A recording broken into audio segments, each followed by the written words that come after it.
Contained in these pages are my observations of the bizarre creatures that have appeared on Carnate Island since the cataclysm struck.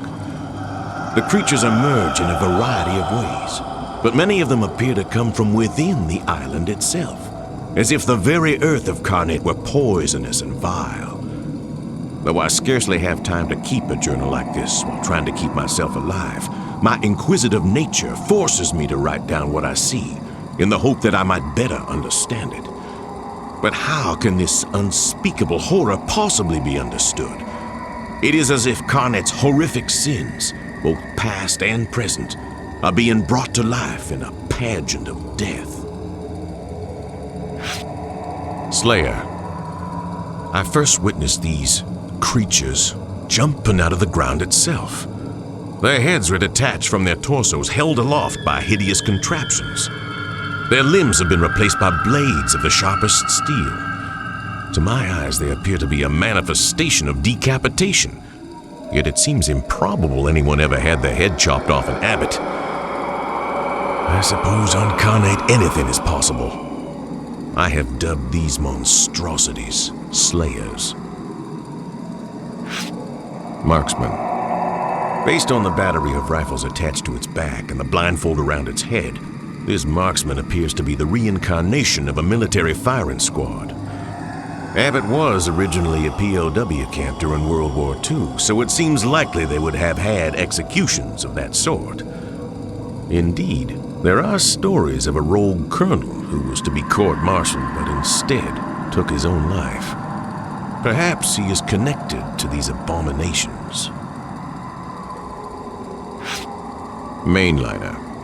In the 1970s, lethal injection was introduced as the most humane means of state-sanctioned killing. To date, 25 such procedures have taken place in Abbott. This creature, I call him the mainliner, appears to suffer with every move he makes.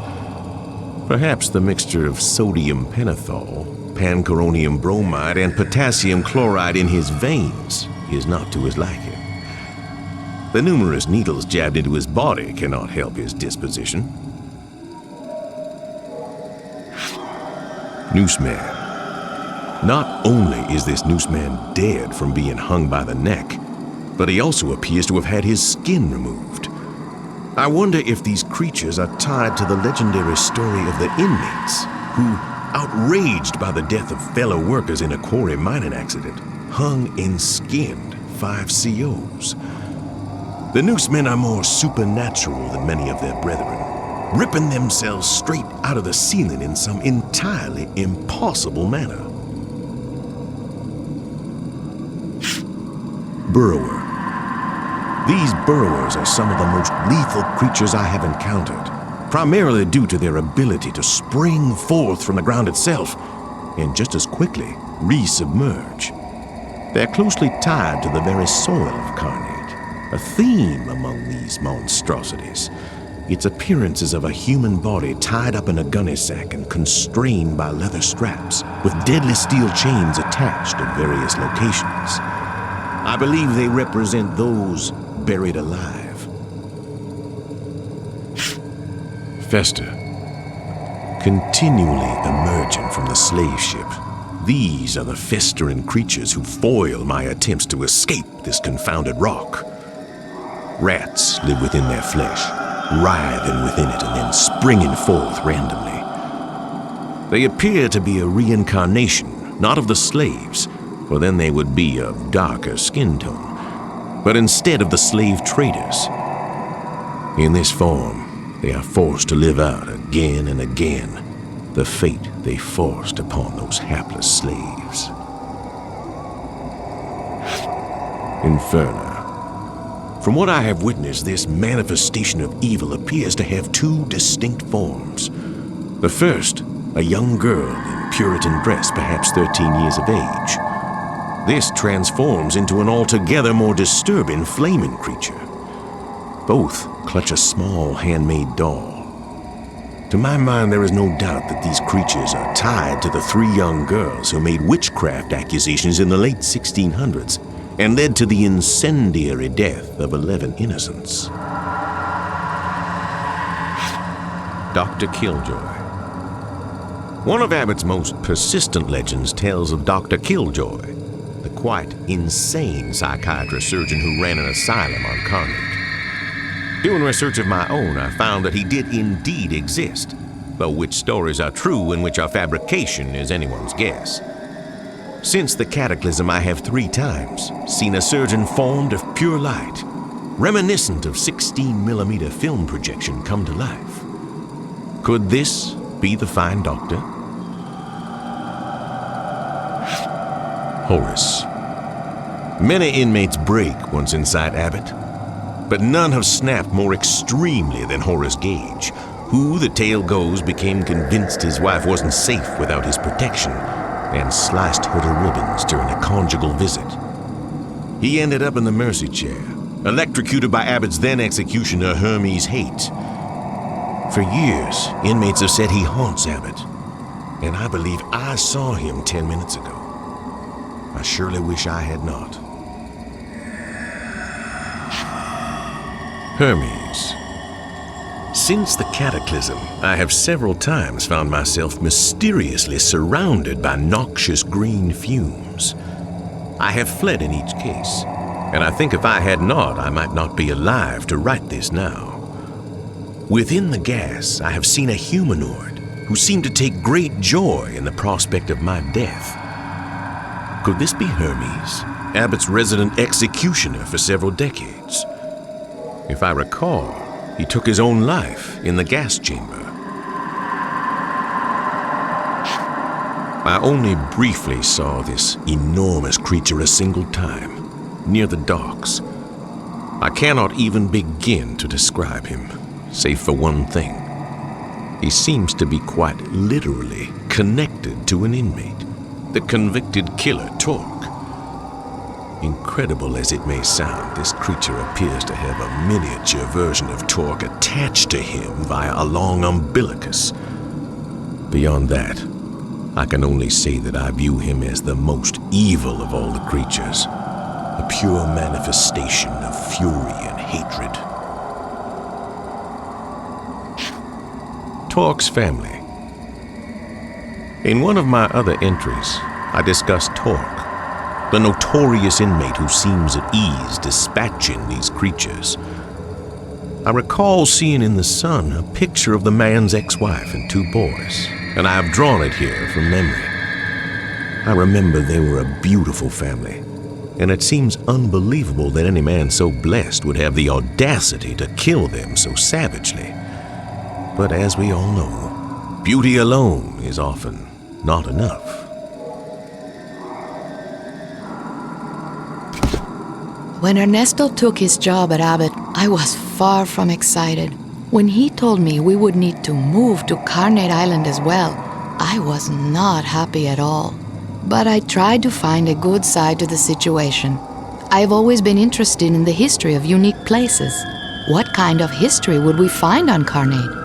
This scrapbook project was started primarily to fill my time here, but also so I could record what I had discovered. In my exploration of the island, I uncovered many of Carnate's secrets. Though I record them here, I do not think I will tell the world about what I have found. Carnate is a place whose secrets are best kept to itself. The island. Carnate Island is approximately 3 miles wide and lies some 10 miles off the coast of Maryland. In addition to man-made structures, Carnate is also home to a labyrinthine natural cave system unlike anything I have seen before. Through my studies, I learned of the island's dark and unsettling history. Though it may sound ridiculous to say it, Carnate seems to bring out the worst in those who make the mistake of coming here. Abbott State Penitentiary. Originally built as part of Fort Malison to house German POWs during World War II, it was taken over by Maryland following the war and converted into Abbott State Penitentiary.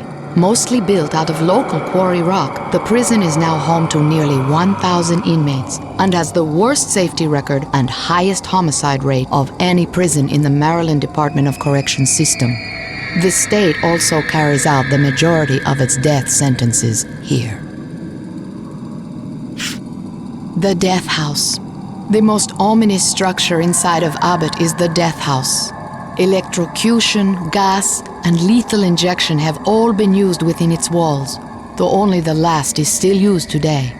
The death house is also the prison's oldest structure, built as the administration building when the prison was a POW camp. Its basement was also built during the war, and in it you can still see relics of that time. The basement has been closed off for 20 years. Prison cemetery. When an inmate dies and his family does not claim the body, he is buried here. The cemetery is named after the infamous corrections officer Hermes T. Haight. He was in charge of executions for several decades before finally killing himself in the gas chamber.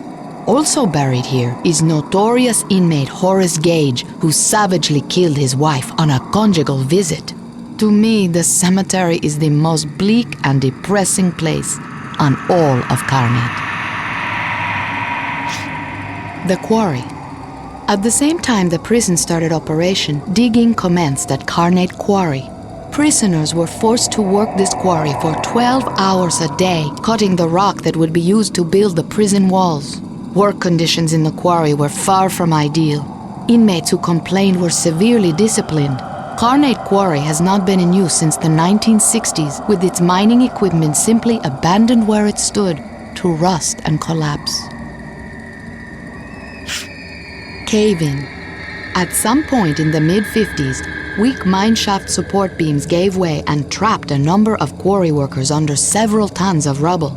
The official story was that the prisoners were killed instantly. Other inmates maintained that the workers survived the collapse, but no attempt was made to rescue them. The inmates were so enraged, they revolted against the COs and lynched 5 of them. What really happened may never be known. The Asylum. On the far western edge of Carnate stands an old Victorian home built in 1877. In 1899, the home was converted into the oddly titled Carnate Institution for the Alienated. This small institution was run by one Dr. Killjoy, whose methods were far from conventional and often tragically lethal. What exactly happened to Dr. Killjoy is unknown, but the asylum was abandoned in the 1930s and has been uninhabited ever since. Burned house. Though I know little about this site, these ruins of an old home are oddly fascinating to me.